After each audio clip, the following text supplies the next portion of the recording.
अस्सलामुअलैकुम। तो अभी तक जो हमने बात की थी उसमें हमने कहा था कि रेडियोलॉजी क्या होती है, जिसमें हम डिफरेंट मोडालिटीज़ यूज़ करके इमेजेस हासिल करते हैं। देन हमने उसकी जो है वो हमने इसके यूजेस डिफरेंट पढ़े कि यहाँ कहाँ पर यूज़ होती है। इसके बाद हमने इसके एडवांटेजेस डिसएडवांटेज देखे और फिर हमने इसकी डिफरेंट टाइप्स भी, अल्ट्रासाउंड, एंडोस्कोपिक अल्ट्रासाउंड, इसी तरह से हमारे पास और भी अल्ट्रासाउंड की टाइप्स थी तो उनको हमने देखा। उसके बाद हमने जो है वो मैकेनिज़्म ऑफ एक्शन की बात की थी प्रीवियस वीडियो में, और फ्रीक्वेंसी की बात हम कर रहे थे। तो फ्रीक्वेंसी हमारे पास डिफरेंट 3 तरह की फ्रीक्वेंसीज़ होती हैं, जिसमें जो है वो जो सबसे हाई फ्रीक्वेंसी होती है इसकी जो रेंज है वो 2 to 15 मेगाहर्ट्ज़ होती है। और इसकी जो हाई फ्रीक्वेंसी है वो हम सुपरफिशियल एरिया जैसे कि हमारे पास मसल्स हो गए, टेस्टिस, या फिर हमारे पास ब्रेस्ट एरिया, तो वहाँ के लिए जो है वो हम हाई फ्रीक्वेंसी यूज़ करते हैं। और जो डीपर टिश्यूज़ होते हैं या डीप मसल्स होते हैं या डीप हमारे पास पेनिट्रेशन जिस अल्ट्रासाउंड की चाहिए होती है, तो उसके लिए हम लो फ्रीक्वेंसी यूज़ करते हैं जो कि 2 to 5 मेगाहर्ट्ज़ होती है। ठीक है। मीडियम फ्रीक्वेंसीज़ हम डिफरेंट गायनेकोलॉजिकल या फिर ऑब्स्टेरिक पर्पस के लिए यूज़ करते हैं। सेकेंड इंपॉर्टेंट चीज़ हमारे पास जो है वो बीटा अल्ट्रासाउंड है या बीटा स्कैन अल्ट्रासाउंड, या इसको जो है वो बीटा स्कैन अल्ट्रासोनोग्राफी भी कहा जाता है। ठीक है। ये जो है हमारे पास सुपरफिशियल एरियाज जैसे कि हमारी आई होगी उसके लिए यूज़ किया जाता है, तो इसकी जो फ्रीक्वेंसी होगी वो क्या होगी, हाई होगी। ठीक है। तो इसके लिए जो फ्रीक्वेंसी यूज़ होती है वो यूजुअली 10 to 15 मेगाहर्ट्ज़ यूज़ होती है। ठीक है।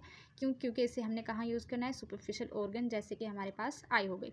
ठीक है। इसमें हम जो है वो इसका जो प्रोसीजर था वो प्रीवियस वीडियो में हम डिस्कस कर चुके हैं। उसमें जो है वो हम क्या करते हैं, इसका जो प्रॉब या ट्रांसड्यूसर होता है उसको जो है वो आई क्लोज करने के बाद आई के ऊपर लगाया जाता है जेल यूज़ करने के बाद। ठीक है। फिर उस ट्रांसड्यूसर या प्रॉब को जो है वो मूव करके इसकी इमेजेस स्क्रीन पर लाई जाती है। सिग्निफिकेंस की अगर बात की जाए तो डिफरेंट हमारे पास इंट्रा ऑर्बिटल स्ट्रक्चर्स जैसे कि हमारे पास रेटिनल डी अटैचमेंट हो गई, या फिर हमारे पास कोराइडल डी अटैचमेंट है, या फिर हमारे पास विट्रस हेमरेज हो सकता है। इसके अलावा जो है वो अगर इंट्रा ऑर्बिटल ट्यूमर वगैरह है तो उन सब को जो है वो देखने के लिए क्या यूज़ किया जाता है, बीटा स्कैन अल्ट्रासोनोग्राफी यूज़ किया जाता है। इसके अलावा हम जो है वो प्रोप्टोसिस वगैरह अगर देखनी हो तो उसको देखने के लिए भी हम जो है वो अल्ट्रासोनोग्राफी, बीटा अल्ट्रासोनोग्राफी करवाते हैं। इसके अलावा जो है वो इसके जो रिज़ल्ट्स होते हैं वो आई के लिए बहुत अच्छे होते हैं। क्योंकि ये जो है वो इसकी फ्रीक्वेंसी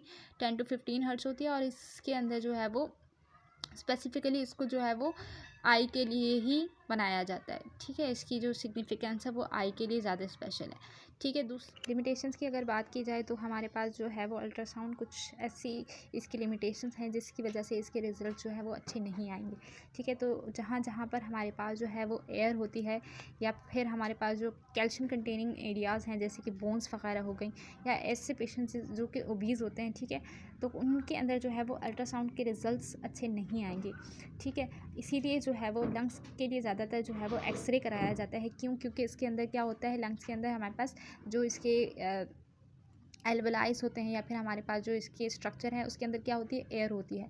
तो जिन स्ट्रक्चर्स के अंदर एयर होती है तो वहाँ पर जो है वो अल्ट्रासाउंड की जो प्रिंसिपल है वो वर्क नहीं कर सकता, जिसकी वजह से अल्ट्रासाउंड का जो रिज़ल्ट है वो अच्छा नहीं आएगा। दूसरा हमारे पास जो है वो बोन्स के ऊपर जो है वो आपने सुना होगा कि अगर किसी पेशेंट का जो है वो फ्रैक्चर हो जाता है तो उसके लिए जो है वो हम एक्सरे करवाते हैं। उसके लिए भी जो है वो अल्ट्रासाउंड नहीं करवाया जाता है। क्योंकि उसके अंदर जो है हमारे पास क्या है, कैल्शियम होती है। ठीक है। बोन्स के अंदर क्या होती है, कैल्शियम होती है। तो कैल्शियम जिन एरियाज़ में होते हैं तो वहाँ पर भी जो है वो हमारे पास अल्ट्रासाउंड यूज़ नहीं होता। थर्ड हमारे पास ऐसे पेशेंट जो बहुत मोटे होते हैं, जिनका मसल मास बहुत ज़्यादा होता है, तो उनके लिए भी जो है वो अल्ट्रासाउंड नहीं करवाया जाता। ठीक है। उनको जो है उनके अंदर मतलब करवाया जा सकता है, लेकिन उनके जो रिज़ल्ट होंगे वो एज़ कम्पेयर टू कम होंगे। मतलब जो नॉर्मल पर्सन है उसका अगर अल्ट्रासाउंड करवाया जाए तो उसके अंदर रिज़ल्ट बहुत अच्छे आ सकते हैं। अच्छा, हम क्यों नहीं करवाते लंग्स के अंदर? क्योंकि जो है हमारे पास जो एयर होगी वो सारी रेज़ को, अल्ट्रासाउंड की जो रेज़ होंगी उसको क्या कर लेगी, एब्जॉर्ब कर लेगी, तो जिसकी वजह से जो है वो इसके रिज़ल्ट्स अच्छे नहीं आएंगे। अच्छा, जो हमारे पास फ्लूइड कंटेनिंग स्ट्रक्चर्स हैं जैसे कि हमारे पास ब्लैडर है, किडनी है, या फिर हमारे पास बिलियरी सिस्टम, कोई भी स्टोन्स वगैरह को आपने देखना हो, या फिर आपने जो है वो सिस्ट की एग्जामिनेशन करनी हो, डिफरेंट स्ट्रक्चर्स के अंदर सिस्ट आपने देखना हो, तो उसके लिए जो है वो आपकी बेस्ट मोर्टेलिटी फॉर इमेजिंग जो है वो हमारे पास अल्ट्रासाउंड यूज़ की जाती है। ठीक है। डिफरेंट आपने सुना होगा कि अगर फलां को पथरी थी तो उसने जो है वो अल्ट्रासाउंड करवाया तो उससे उसको पता चली।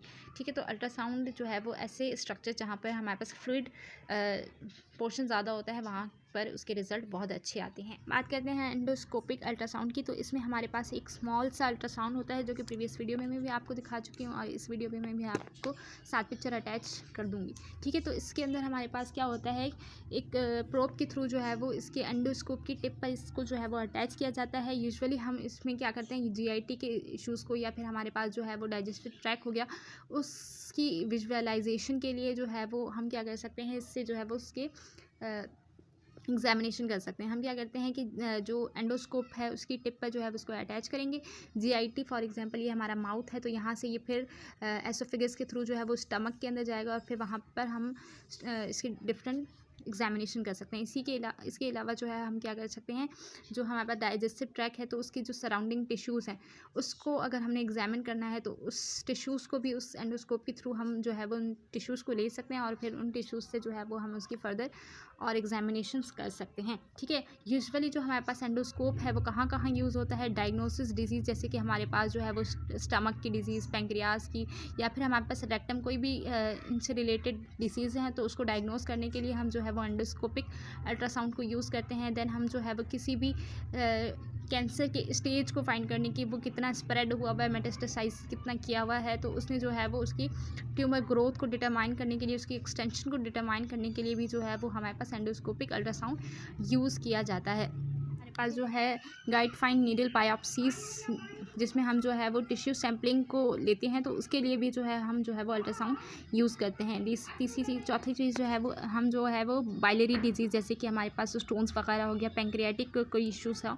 तो उन सबको एग्जामिन करने के लिए भी हमारे पास एंडोस्कोपिक अल्ट्रासाउंड यूज़ किया जाता है। तो ये थे डिफरेंट इसके यूजेस। तो इसमें हम जो है वो डिफरेंट पैंक्रियाटिक प्रॉप से जो है वो पैंक्रियाटिक डिजीज़ को भी जो है वो हम फाइंड कर सकते हैं। इसके अलावा हमारे पास रेक्टल प्रोब के थ्रू जो है वो हम इसको क्या करेंगे, प्रोस्टेट को एग्जामिन कर सकते हैं। और अगर हम बात करें वजाइना की, तो हम अगर वजाइनल इंसर्ट करेंगे तो हम डिफरेंट गायनेकोलॉजिकल इश्यूज़ को भी हम जो है वो डिटेक्ट कर सकते हैं।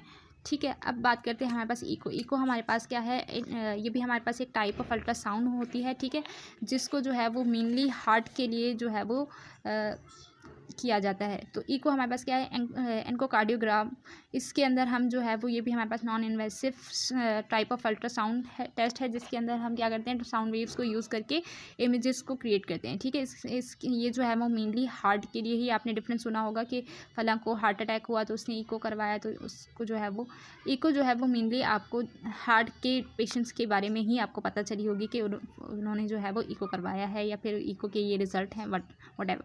ठीक है, तो डिफरेंट हार्ट की कंडीशंस को मोनेटाइज करने के लिए या फिर हार्ट की कंडीशंस को के वेरियस स्ट्रक्चर्स को एग्जामिन करने के लिए क्या किया जाता है, इको किया जाता है। इको क्या क्या हमारे पास डिटरमाइन कर सकता है, हार्ट वेल्व के अंदर कोई प्रॉब्लम है या फिर हमारे पास कोई कार्डियोपल्मोनरी इश्यूज़ है, कोई हार्ट फेलियर है, या फिर हमारे पास कोई भी कंजेनाइटल यानी पैदाइशी जो है वो हार्ट डिफेक्ट वगैरह हो, तो इन सब चीज़ों को एग्जामिन करने के लिए जो है वो इको करवाई जाती है। इको का भी जो प्रिंसिपल होता है वो अल्ट्रासाउंड पर ही वर्क करता है। ठीक है, तो इसकी जो है वो काम जो है वो हार्ट की सारी एनाटमी या फिर उसके जितने भी चैम्बर्स हैं उसको देखना है। ठीक है, तो हार्ट के लिए जो है वो हम इको करवाते हैं।